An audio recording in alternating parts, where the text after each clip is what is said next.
શું કરવાનું અહીંયા? ઊભા રહેવાય, એવરેજ કરવું જોઈએ, નીકળી જવું જોઈએ? આઈ થિંક શોર્ટ ટર્મ માટે છે તો આજના લોથી જ સ્ટોપ લોસથી હોલ્ડ કરો. ઇફ ઇટ્સ હોલ્ડિંગ ઓન અને બાઉન્સ આવે તો ઠીક છે. બટ અધરવાઇઝ ટ્રેન્ડ વીક થતો જાય છે અને અગર આજના લો તૂટે તો 85 તરફ ફરી એકવાર જઈ શકે. So hold with a stop loss.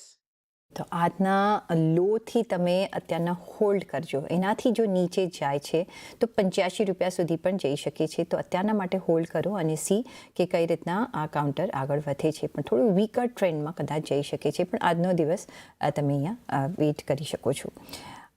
Next amber enterprises પર જગદીશભાઈ એક વાત કરવી હતી. અહીંયા પરિણામ બાદ આપણે નિયરલી 9% અત્યારના ઘટાડો જોઈ રહ્યા છે. અત્યારના જો જોઈએ તો 15% તમને ઘટાડો જોવા મળશે એમ્બર એન્ટરપ્રાઇઝીસમાં. રિઝલ્ટ ઇફેક્ટ અહીંયા જોઈ રહ્યા છે. કઈ રીતના જોવાનું એમ્બર એન્ટરપ્રાઇઝીસ? પ્રાઇમા ફેસી તમે જો એમ્બર એન્ટરપ્રાઇઝના રિઝલ્ટ જુઓ ને તો તમને ખરેખર you will really quite impressed. પણ આજે શેર પ્રાઇસીસ ઓલમોસ્ટ 16% જેટલો ઘટ્યો છે ડ્યુ ટુ મેનેજમેન્ટ ને કોશિયસ મેનેજમેન્ટની કમેન્ટ્રી છે. That is one of main reasons. અને warning of a near term margin પ્રેશરની એ લોકોએ બહુ સ્પષ્ટ વાત કરી છે. ડિસ્પાઇટ તમે reporting very strong March quarter earnings, rising input cost એ લોકોને ચિંતાનો વિષય છે. Specifically raw materials like copper અને copper clad laminates along with the new government import restriction on the AC compressor that also has triggered the investment profit booking. ખાસ કરીને during the post earning call જે મેનેજમેન્ટે કહ્યું કે the rising commodity prices especially copper વગેરે અને cost for the electronic components like the bare PCBs would also squeeze their profit margin in the room air conditioners, what they call RSC division. બીજું કે AC compressor import caps લગાડી સરકારે.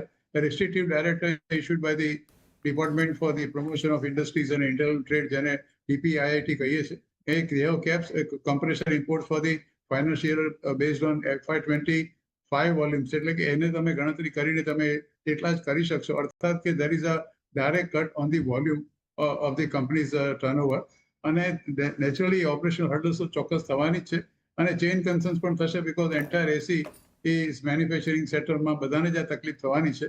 અને valuation and sentimental reversal because of the stake had been rerated to premium અને elevated valuation થઈ ગયા હતા. 8,200-300 સુધી પહોંચી ગયો હતો. અને નેગેટિવ કોશિયસ જે ફોરવર્ડ લુકિંગ ગાઈડન્સ અત્યારે મેનેજમેન્ટે પોતે જ આપ્યું. એટલે નેચરલી પ્રોફિટ તો ઓફકોર્સ મેં તમને કહ્યું તે પ્રમાણે ઇટ ડેફિનેટલી સ્ટ્રીટ એસ્ટિમેટ કરતાં ઘણો સારો હતો. પણ because of this reason management જ્યારે પોતે જ નિરાશાજનક સ્ટેટમેન્ટ આપે તો માર્કેટ ડેફિનેટલી નેગેટિવ જ રહે છે. એટલે મારી દ્રષ્ટિએ આજનો જે ઘટાડો છે એમ્બર એન્ટરપ્રાઇઝમાં એ definitely on the lower side.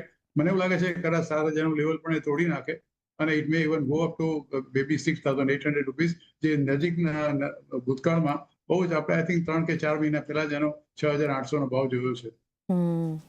Yes, તો 6,800 સુધી પણ આ કાઉન્ટર જઈ શકે છે. એક વીક ગાઈડન્સ અને વીક કમેન્ટ્રીને લીધે આજે કાઉન્ટરમાં આપણે સારું એવું દબાણ જોઈ રહ્યા છીએ. Although number wise it's not that bad. પણ યસ, અહીંયા એક 15% તમને ઘટાડો અત્યારના પણ જોવા મળશે. પણ એ સાથે